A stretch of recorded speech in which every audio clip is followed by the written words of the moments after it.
अस्सलाम वालेकुम, I am Marian. Welcome to MRK work Facebook and YouTube channel. कैसे हैं आप सब? अहम डेवलपमेंट्स है जो आप लोगों से इसी व्लॉग में शेयर करूंगी, लेकिन वीडियो के स्टार्ट में आप सबसे रिक्वेस्ट करूंगी मेरे इस चैनल को MRK वर्क को सब्सक्राइब कर दें, बेल आइकन पर क्लिक कर दें ताकि जितनी अपडेट्स हों उनकी नोटिफिकेशन आप लोगों को बर वक्त मिल सके। साथ ही साथ वीडियोज़ को लाइक, शेयर और कॉमेंट सेक्शन में अपना फीडबैक मस्त दे दिया करें। सबसे पहले बात करेंगे जो जजेस को धमकी आमेज खतूत मिल रहे थे, उस हवाले से फोरेंसिक रिपोर्ट तैयार हो गई है और डिटेल्स सामने आ गई हैं। क्या डिटेल्स हैं वो भी शेयर करूंगी। सेकंड एजेंडे के ऊपर बात करेंगे। कल 9 मुंतखब अराकीन जो सेनेट के हैं वो हल्फ उठाएंगे और इजलास कल सेनेट का तलब कर लिया गया है। इस हवाले से मजीद डिटेल्स हैं वो भी आप लोगों से इसी व्लॉग में शेयर करूंगी। सबसे पहले बात करेंगे जो जजेस को धमकी आमेज खतूत मिल रहे थे, उस हवाले से फोरेंसिक रिपोर्ट तैयार हो गई है। CDT को मौसूल हो गई, यानी काउंटर टेररिज्म डिपार्टमेंट को मौसूल हो गई है। और जो डिटेल्स आई हैं वो ये हैं कि जो तीनों कोर्ट्स हैं, इस्लामाबाद हाई कोर्ट के 8 जजेस को ये खतूत मिले थे, 5 जजेस को जो हैं वो सुप्रीम कोर्ट के, उनको भी ये मिले थे खतूत धमकी आमेज। उसके बाद लाहौर हाई कोर्ट के भी चीफ जजेस समेत ये खतूत मिले थे।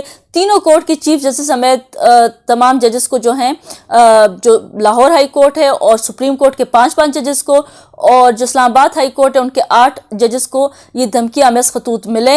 इनके अंदर आर्सेनिक पाउडर है जो बहुत पॉइजन पाउडर है वो भी मौजूद था। धमकी आमेज लेटर था जो टाइप शुदा था, साथ ही साथ अशकाल भी बनी हुई थी बड़ी ख़तरनाक किस्म की, वो खोपड़ियाँ और इस तरह की अशकाल, क्रॉस के निशान भी बने थे। मैंने अपनी लास्ट व्लॉग में तमाम डिटेल्स शेयर कर दी हैं।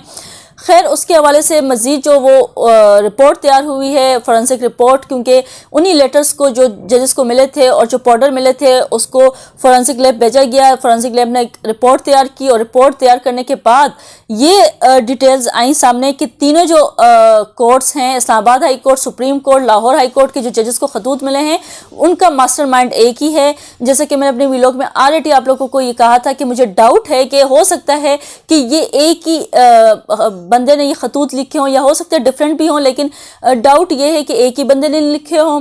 तो फोरेंसिक रिपोर्ट में ये कहा गया कि तीनों जो अदालतें हैं उनको एक ही शख्स ने ये लेटर लिख के भेजा है। अच्छा, अब जो यहाँ पे डाउट हो रहा है वो ये हो रहा है, ज़राए के मुताबिक ये कहा जा रहा था कि जो लेटर हैं वो टाइप शुदा है, तो फिर हैंड राइटिंग कैसे पहचान ली?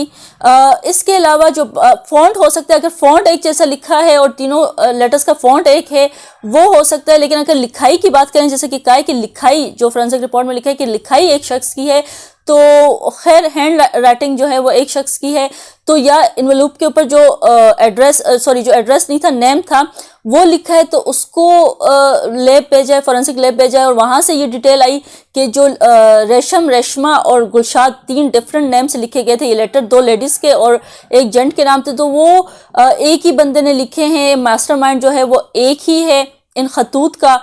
और इसके अलावा जो आर्सेनिक पाउडर है जो लिया था, इसमें एक पाउडर भी था इन लेटर्स के साथ, वो भी एक ही जगह से कहा जा रहा है कि लिया है, यानी एक बंदे ने लिया है तो फिर वो उसने एक ही जगह से लिया होगा।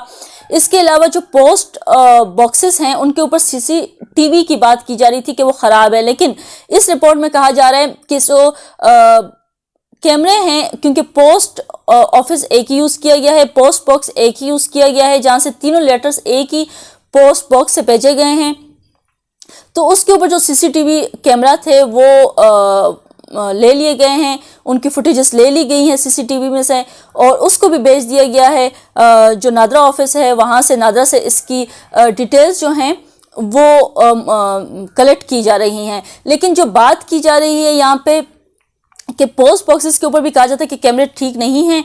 अब अल्लाह जाने कि जो पोस्ट बॉक्स जिससे भेजा गया था उसके ऊपर ठीक थे, ठीक ही होंगे अगर कह रहे हैं कि वहीं से निकाले हैं, जो CCTV निकाली, क्योंकि पोस्ट बॉक्स एक है तो वहाँ से जो नादरा ऑफिस है वहाँ भेज दिए गए हैं, नादरा से जो कलेक्ट कर लिए जाएंगे तमाम डिटेल्स।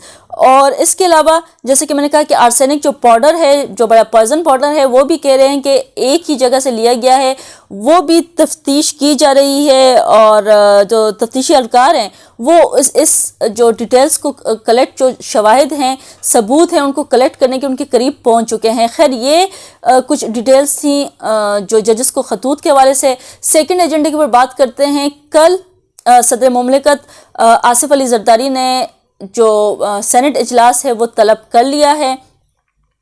کل 9 اپریل کو سینٹ اجلاس ہوگا، 9 منتخب اراکین جو ہیں وہ حلف اٹھائیں گے کل، اور ساتھ ہی ساتھ اسپیکر اور ڈپٹی اسپیکر کا جو کل انتخاب ہے، کل وہ بھی پولنگ ہوگی، کل اس کا بھی انتخاب ہوگا۔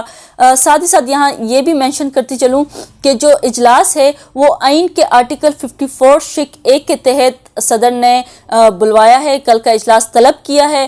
اور اس کے علاوہ جو مزید یہ ڈیٹیلز ہیں، حکومتی اتحاد کی جانب سے یوسف رضا گیلانی کا نام چیئرمین سینٹ کے لیے نامزد کیا گیا ہے، اور ان کا ووٹ بینک بھی زیادہ ہے، یعنی جو ووٹ نمبر ہے ان کا ووٹ نمبر زیادہ ہے، کیونکہ پیپلز پارٹی جو ہے وہ سینٹ میں 24 نشستوں کے ساتھ سب سے بڑی جماعت جو ہے وہ بن کے سینٹ میں آگے آئی ہے، اور جو پی ٹی آئی اور نون لیگ ہے ان کے 19 سینیٹرز کے ساتھ وہ دوسرے نمبر پر ہیں۔ تو یوسف رضا گیلانی کا نام جو ہے وہ سب سے پہلے آیا ہے، اور یعنی چنا گیا ہے یوسف رضا گیلانی کا چیئرمین سینٹ کے لیے پیپلز پارٹی کی جانب سے۔ تو خیر یہ آج کی بڑی امپورٹنٹ ڈیولپمنٹس تھی جو میں نے آپ لوگوں سے شیئر کی۔ مزید جو بھی ڈیولپمنٹس آتی ہیں وہ آنے والے ولاگ میں آپ لوگوں سے شیئر کر دی جائیں گی۔ آج کی ولاگ سے اتنا ہی، پھر ملاقات ہوگی۔ اللہ نگہبان۔